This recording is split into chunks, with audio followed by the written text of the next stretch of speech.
Ar esate kada nors susiginčę su santechniku, kuris sako, kad reikia keisti čiaupą, o jūs sakot nesąmonę, jis turi pasitaisyti.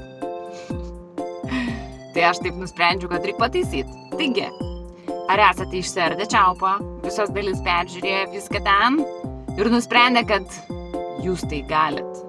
Čia yra mano čiaupo viduriai, o čia yra čiaupo nauji viduriai.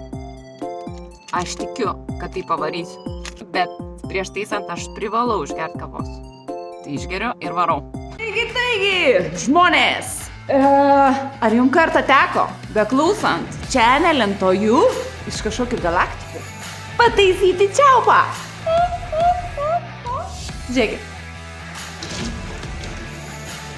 Man svarbiausia yra įrodyti, kad aš buvau teisi. Aš pati pasitaisiu čiaupą.